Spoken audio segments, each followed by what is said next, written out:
శ్రీమన్మహాగణాధిపతయే నమః. సదానింబవృక్షస్య మూలాదివాసాత్ సుధాస్రావిణం తిక్తమప్యప్రియంతం తరుం కల్పవృక్షాదికం సాధయంతం నమామీశ్వరం సద్గురుం సాయినాథం. సాయినాథ పరబ్రహ్మణే నమః. విశ్వకర్మ పరబ్రహ్మణే నమః. ప్రస్తుత కాలంలో ప్రతి ఒక్కరి జీవితంలో ఎన్నో రకాల ఉన్నతమైన జీవితాన్ని పొందాలని ప్రయత్నం చేస్తూ ఉంటారు. అటువంటి సందర్భంలో మనకు ఒక్కొక్కరి పేరు ప్రకారం ఒక్కొక్క నక్షత్రము, అదేవిధంగా ఆ నక్షత్రం ప్రకారం ఒక్కొక్క రాశిని తెలుసుకొని ఆ రాశ్యాధిపతి యొక్క పరిహారాల ద్వారా ఉన్నతమైన జీవితాన్ని పొందుతూ ఉండడాన్ని మనం గమనిస్తూ ఉంటాం. కానీ ప్రస్తుత కాలంలో మనం ఇప్పుడు చర్చనీయాంశం చేయవలసిన అంశం ఏంటంటే, శని భగవంతుడు రెట్రోగ్రేడ్ అవుతున్నాడు, అంటే వక్ర గమనంలో పయనించబోతున్నాడు. మనకు భూమి నుంచి చూసినప్పుడు శని భగవంతుడు వెనక్కు వస్తున్నట్లు తిరోగమనం చెందినట్లు కనబడతాడు. కానీ వాస్తవానికి ఆయన వెనకకు రావడం అనేది జరగదు. కానీ ఆ తిరోగమనానికి సంబంధించిన కాలము మనకు 138 రోజుల కాలం ఉంటుంది. అంటే జూలై 13న స్టార్ట్ అయిన ఈ యొక్క తిరోగమనం నవంబర్ 28 ఇదే సంవత్సరం మరలా తన స్వస్థానానికి వెళ్ళడం అనేది జరుగుతుంది, పురోగమనానికి వెళ్ళడం జరుగుతుంది. అంటే గురువుగారు ఎన్నో గ్రహాలు మారుతూ ఉంటారు కదా, ప్రత్యేకంగా శని భగవంతుని గురించి మనం ఎందుకు అంత ప్రత్యేకంగా తెలుసుకోవాలి అని అంటే, ఖచ్చితంగా తెలుసుకొని తీరాలి. ఎందుకంటే శని భగవంతుడు ఒక రాశి నుంచి మరొక రాశిలోకి మారడానికి 2.5 సంవత్సరం పడుతుంది. అంటే ఆయన్ని మందగమనుడు అని కూడా అంటారు. అంటే నెమ్మదిగా కదిలే గ్రహం కాబట్టి ప్రతి 2.5 సంవత్సరానికి శని భగవంతుడు మారుతున్న స్థానంలో ఏ రాశిలోకైతే ప్రవేశిస్తాడో ఆ రాశి నుంచి ముందు రాశి వారికి, వెనక రాశి వారికి ఏళ్ళనాటి శని ప్రభావం అనేది ఉంటుంది. అదేవిధంగా జన్మలగ్నంలో ఉన్నప్పుడు లగ్న శని అని, చతుర్థంలో సంచరించేటప్పుడు అర్ధాష్టమ శని అని, సప్తమంలో సంచరించేటప్పుడు సప్తమ శని అని కానీ, అదేవిధంగా అష్టమ స్థానంలో సంచరించేటప్పుడు అష్టమ శని గాను, శని భగవంతుని యొక్క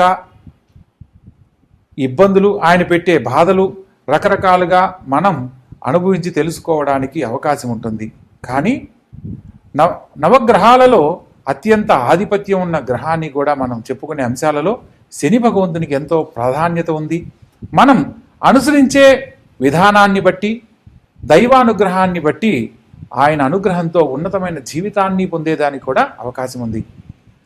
కటిక దారిద్ర్యం అనుభవిస్తున్న ఒక పేదవాడు, లేదా చెత్త కుప్పల్లో కాగితాలు ఏరుకునే ఒక పేదవాడు అపర కోటీశ్వరుడు అవ్వాలన్నా శని భగవంతుని అనుగ్రహమే కావాలి.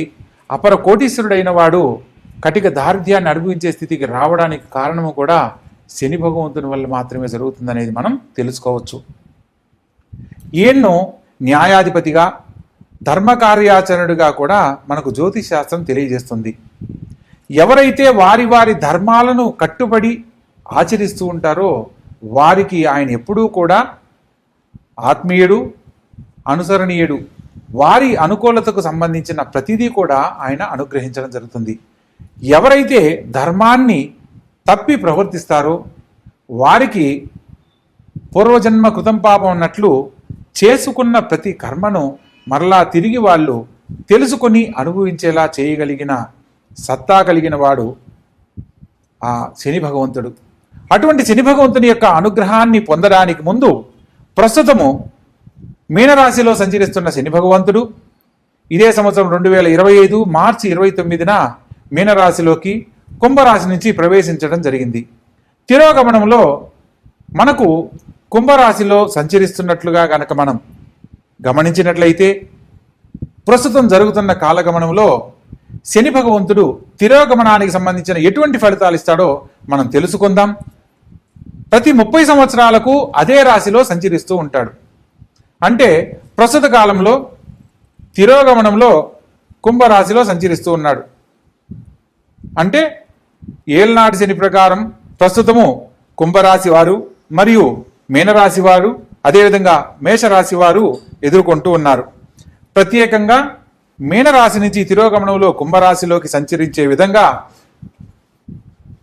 ఇంతకుముందు 30 సంవత్సరాల క్రితం వెనక్కి గనక మనం వెళ్ళినట్లయితే, ఉదాహరణకు ప్రతి 29 సంవత్సరాల 5 నెలలకు ఈ శని భగవంతుడు తిరోగమనం చెందడం జరుగుతుంది. ప్రస్తుత కాలంలో జూలై 13 నుంచి నవంబర్ 28 వరకు ఇదే 2025వ సంవత్సరంలో తిరోగమనం చెందుతున్న సమయం. 1993లో కూడా ఇదే ప్రకారం జరగడం జరిగింది. అయితే మనము ఇప్పుడు జరగబోయే విషయాల గురించి మనం తెలుసుకోవాలంటే 30 సంవత్సరాలు వెనక్కి వెళ్ళి ఆ సమయంలో జరిగిన కొన్ని పరిస్థితులను కనుక మనం గమనించినట్లయితే ప్రస్తుత కాలంలో మనం జాగ్రత్త పడి ఉన్నతమైన జీవితాన్ని పొందడానికి అవకాశం ఉంటుంది.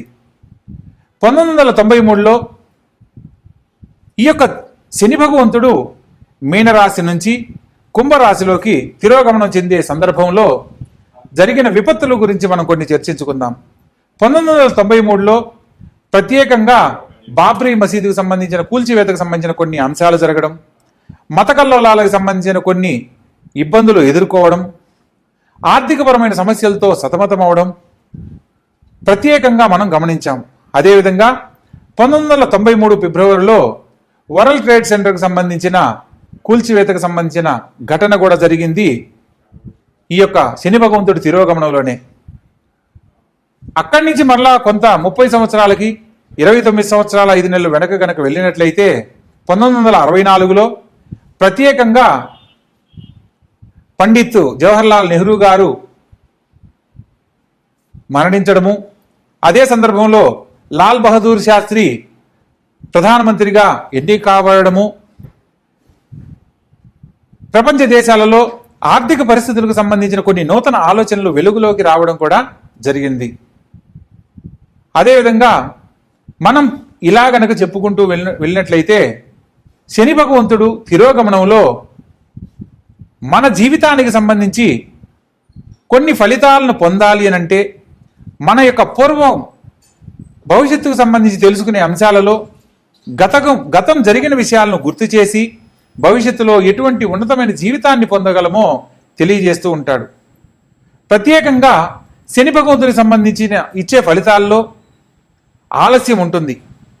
ఏ పనైనా సరే అనుకోగానే జరగకపోవడం, అరే నేను ఇల్లు కొనుక్కుందాం అనుకున్నాను, ఈ కారణం చేత అది ఆలస్యం అయిపోయింది, లేదా మనకి ఎవరైనా డబ్బులు ఇవ్వాలి, లేదా మనం ఒక ఇల్లు అమ్మి ఇల్లు కొనుక్కోవాలనుకున్నప్పుడు ఆ ఇంటికి సంబంధించి అమ్మకాలలో ఆలస్యం అవ్వడం, లేదా రావాల్సిన ధనం ఒకవేళ ఇల్లు అమ్మినా రావాల్సిన డబ్బు సకాలంలో రాకపోవడం వల్ల కొంత మరలా మనం ఏదైనా నూతనంగా చేయాలనుకున్న కార్యక్రమాల్లో పనులు ఆలస్యం అవడానికి ప్రధానమైన కారణంగా చెప్పవచ్చు. అదేవిధంగా శ్రమ ఒత్తిడికి గురి చేస్తాడు. మనం ఏదైనా ఒక పని చేస్తుంటే ఒక ఉద్యోగి ఉదయం నుంచి సాయంత్రం వరకు 8 గంటలు మాత్రమే పనిచేస్తారు. కానీ ఈ యొక్క శని భగవంతుడు సంచరించే క్రమంలో 10 గంటలు, 11 గంటలు, 12 గంటలు కూడా పని చేయవలసిన పరిస్థితిని కల్పిస్తాడు. శ్రమ అధికం చేస్తాడు.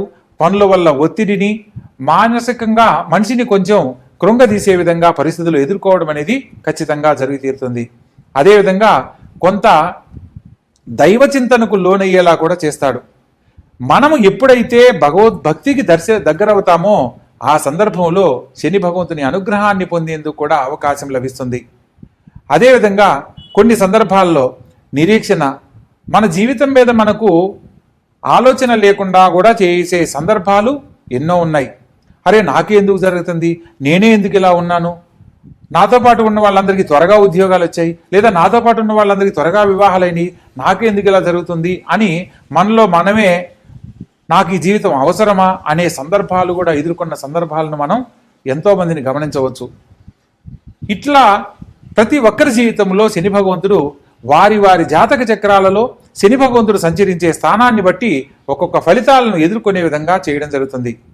అటువంటి సందర్భాలలో శని భగవంతుని యొక్క అనుగ్రహాన్ని పొందడానికి ఎవరైతే అనుకూలతకు సంబంధించి శని భగవంతునికి సంబంధించిన ఆరాధన కానీ, శని రక్షా స్తోత్రం కానీ, శని భగవంతునికి సంబంధించిన ప్రీతికరమైన దానాన్ని ఇవ్వడం కానీ, అదేవిధంగా తైలాభ్యంగనం చేయించడం కానీ, అదేవిధంగా శని ప్రీతికి సంబంధించిన వస్తువులు శని భగవంతుని ఆలయాల్లో, శనేశ్వర ఆలయాలలో ప్రత్యేకంగా పూజలు జరిపించి బ్రాహ్మణులకు దానం ఇవ్వడం కానీ, హెల్ప్లెస్ పీపుల్ అంటే పేద వయోవృద్ధులకు కానీ, పేదవాళ్లకు,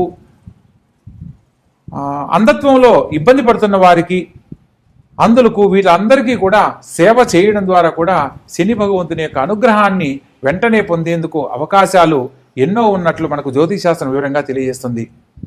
ప్రస్తుత కాలంలో ఈ యొక్క 2025 సంవత్సరము జూలై 13 నుంచి నవంబర్ 28 మధ్య కాలంలో జరుగుతున్న శని భగవంతుని యొక్క మీనరాశి నుంచి రెట్రోగ్రేట్ అయ్యి తిరోగమనం చెందుతున్న సందర్భంలో శ్రీమద్ విరాట్ పోతులూరు వీరబ్రహ్మేంద్ర స్వాములు వారి కాలజ్ఞానం ప్రకారం కూడా ఈ సందర్భంలో ఎన్నో రకాల విషవాయువుల చేత ఎన్నో రకాల సమస్యలతో ప్రజలు ఇబ్బంది పడతారనేది కాలజ్ఞానంలో తెలియజేయడం జరిగింది.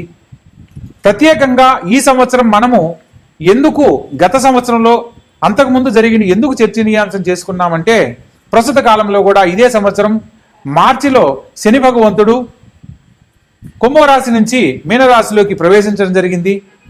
శని సంచారం మొదలైన ప్రారంభ కాలం నుంచి మనకు కాలిఫోర్నియాలో ఎంతో ఆస్తి నష్టం జరగడము, జర్మను, ఫ్రాన్స్ వంటి దేశాలలో తుఫాన్ల వల్ల, ఎర్త్ క్రాక్ వల్ల ఎంతో భూ నష్టము, జన నష్టం కలగడము, రీసెంట్లీ ఈ మధ్య అలహాబాద్లో జరిగిన విమానానికి సంబంధించిన క్రాష్ విషయంలో కానీ, అదేవిధంగా ఈ మధ్య కాలంలో బెంగళూరు నుంచి కామాఖ్యకు ప్రయాణమవుతున్న ట్రైన్కు సంబంధించిన యాక్సిడెంట్లో ఎంతోమంది మరణించడం కూడా మనం గమనించాము. ప్రస్తుత కాలంలో ధర్మస్థలలో ఎదుర్కొంటున్న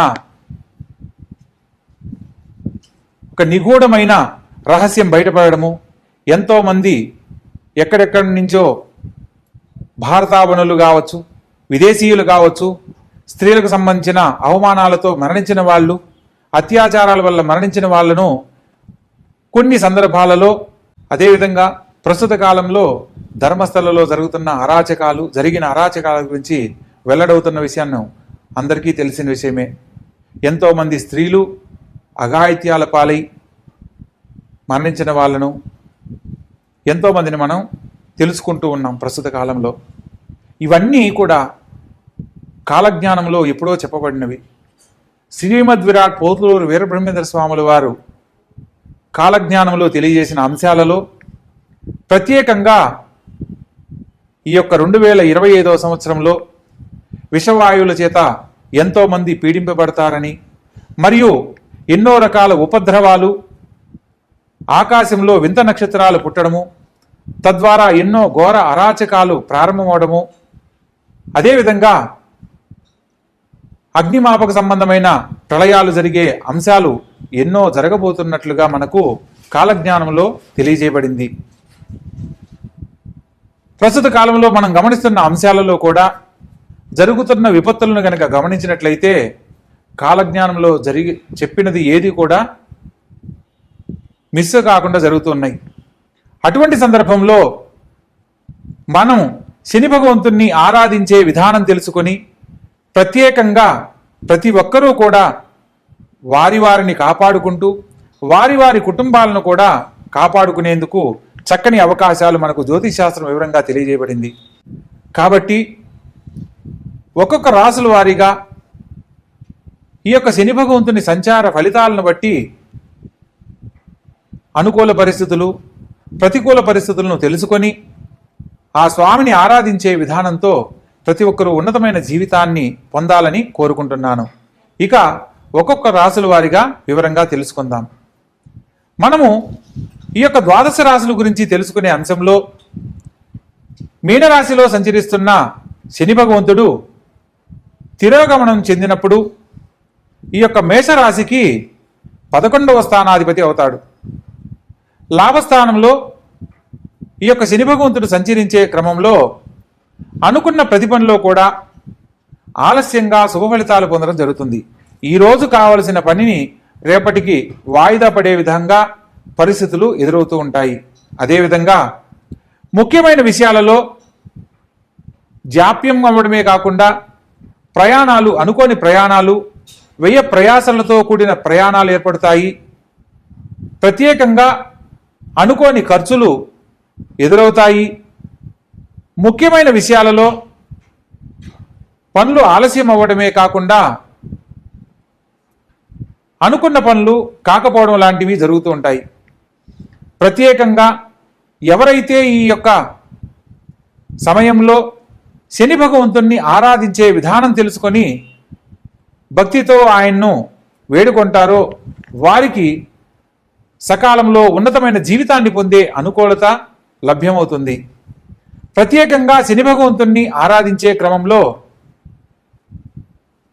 లాభస్థానంలో సంచరించేటప్పుడు శని భగవంతునికి సంబంధించిన ప్రీతికరమైన తిలలు అంటే నువ్వులతో స్వామికి అభిషేకించడము, ఒక పేద బ్రాహ్మణుడికి కావచ్చు తిలలు నువ్వులు దానంగా ఇవ్వడము, శని భగవంతునికి తైలాభిషేకం జరిపించడము, ప్రత్యేకంగా నల్లని వస్త్రం స్వామివారి విగ్రహానికి సమర్పించి శని ప్రీతికి సంబంధించిన వస్తువులను బ్రాహ్మణుడికి కనుక దానం ఇచ్చినట్లయితే శని భగవంతుని యొక్క అనుగ్రహం లభించి అనుకున్న పనులు సకాలంలో పూర్తి చేసుకొని దూర ప్రాంత ప్రయాణాలకు సంబంధించి తీసుకునే నిర్ణయాలలో సకాలంలో విజయాలు పొందడం అనేది జరుగుతూ ఉంటుంది. ప్రత్యేకంగా దూర ప్రాంతాలకు వెళ్ళాలనుకున్న వారికి, విదేశాలలో విద్యను అభ్యసించాలనుకున్న వారికి వీసా ప్రాసెస్ సంబంధించి ఆలస్యం అయ్యేందుకు ఎన్నో రకాల అవకాశాలు ఉన్నాయి. అనుకోని అవరోధాలు, అడ్డంకులు తారసపడతాయి. ప్రత్యేకంగా అటువంటివి తొలగిపోవడానికి, సకాలంలో మీ ప్రయాణం నెరవేరడానికి శని భగవంతుణ్ణి ఆరాధించడం తప్పనిసరి. ప్రతినిత్యము కూడా ఓం శం శనైశ్చరాయ నమః అనే మంత్రాన్ని, శం అనే బీజాక్షర మంత్రంతో శనైశ్చర స్వామిని ఎవరైతే వేడుకుంటారో ఆ స్వామి అనుగ్రహంతో సకాలంలో సత్ఫలితాలు పొందుతారు, ఆనందకరమైన జీవితంలో జీవిస్తారు. మకర రాశి. ఈ యొక్క మకర రాశి జాతకులను కనుక మనం పరిశీలించినట్లయితే శని భగవంతుని యొక్క తిరోగమన కాలం జూలై 13 నుంచి నవంబర్ 28 మధ్య కాలంలో 138 రోజులు సంచరించే క్రమంలో మకర కుంభాలకు అధిపతి అయిన శని భగవంతుడు ప్రస్తుతం మీనరాశిలో సంచరిస్తూ తిరోగమనం చెంది ఉన్నాడు. కాబట్టి మాట్లాడే సందర్భంలో ఖచ్చితంగా మాట్లాడే యొక్క వైఖరిని మార్చుకోవాలి. ముఖ్యమైన విషయాలలో అన్నదమ్ములతో సంప్రదించి తదుపరి తీసుకునే నిర్ణయాలలో శుభ ఫలితాలు పొందుతారు. కొన్ని చిన్న చిన్న ప్రయాణాలు ఈ సందర్భంలో ఏర్పడడానికి అవకాశం ఉంటుంది. దైవ దర్శనానికి సంబంధించి చేసే ప్రతి పనిలో కూడా శుభం కలుగుతుంది. ముఖ్యమైన విషయాలలో తోడబుట్టిన వారితో ఎటువంటి వాగ్వివాదాలు చేయకూడదు.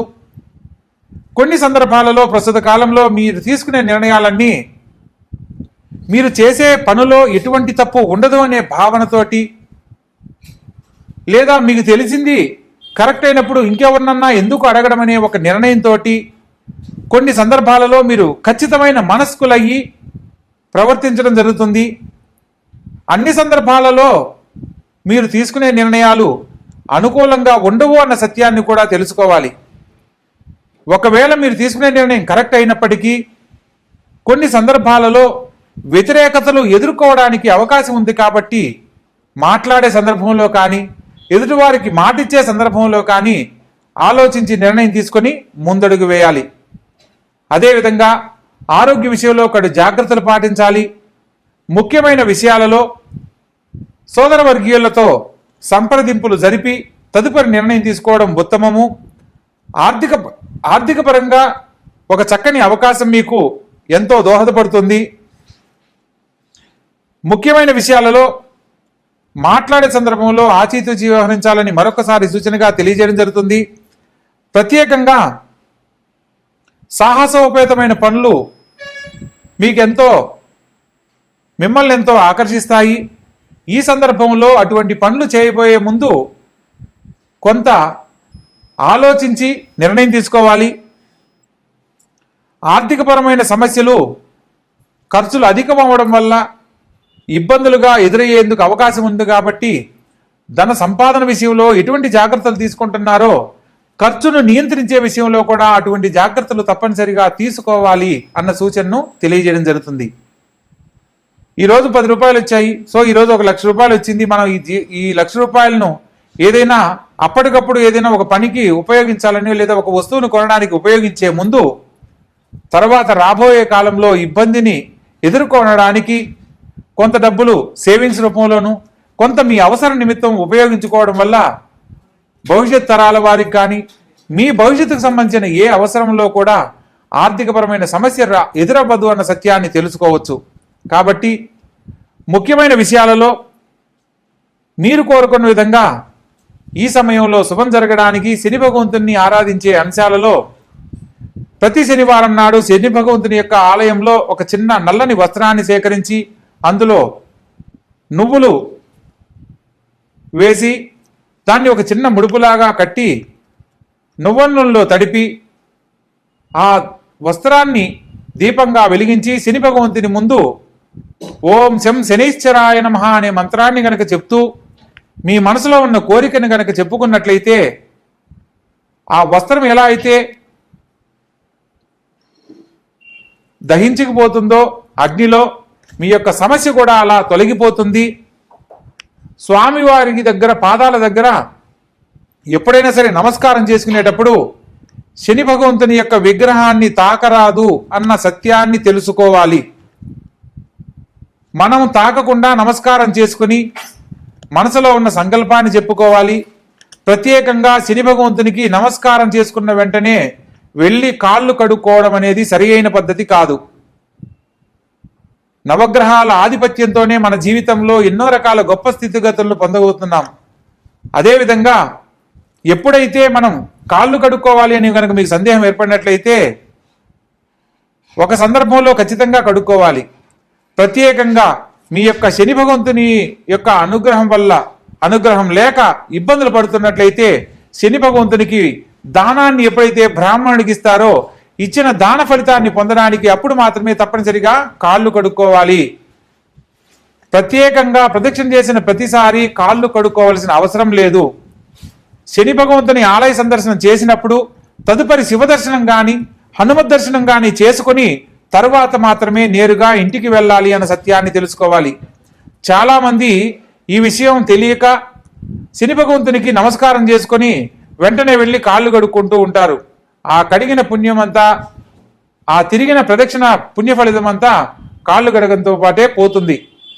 ఎవరైతే దర్శనం చేసిన తర్వాత హనుమత్ దర్శనం కానీ శివ దర్శనం కానీ చేసుకుని ఆ తదుపరి నేరుగా వారి ఇళ్లకు వెళ్తారో వారితో పాటు చివరగా ఎవరినైతే దర్శించుకొని ఇంటికి వెళ్తున్నారో ఆ భగవంతుడు మీతో వచ్చి మీ యొక్క కుటుంబ సమస్యలు తీరుస్తాడనేది మనకు శాస్త్రం వివరంగా తెలియజేస్తుంది. కాబట్టి మనము స్వామివారిని దర్శించి ఇంటికి వెళ్ళే సందర్భంలో ఈ యొక్క విధానాన్ని తప్పనిసరిగా అనుసరించాలి. ప్రత్యేకంగా నల్లని బొట్టును తిలకంగా ధరించి స్వామివారిని మనస్ఫూర్తిగా వేడుకోండి. యాగభస్మం ఉంటుంది. అలా ప్రతిరోజు ఎవరైతే యాగభస్మాన్ని ధరిస్తారో వారికి అనేక రకాల ఈతి బాధలు తొలగిపోయి భవిష్యత్తుకు సంబంధించి తీసుకునే నిర్ణయాలలో అనేక రకాల శుభాలు పొందుతారు. కాబట్టి జాతకరీత్యా ఏ సమస్యలున్నా తెలుసుకునే ప్రయత్నం చేయండి. కింద స్క్రోల్ అవుతున్న నెంబర్కు కాల్ చేసి తెలుసుకొని ఆనందకరమైన జీవితాన్ని సకాలంలో పొందండి. సర్వే జనా సుఖినో భవంతు. శుభం భూయాత్.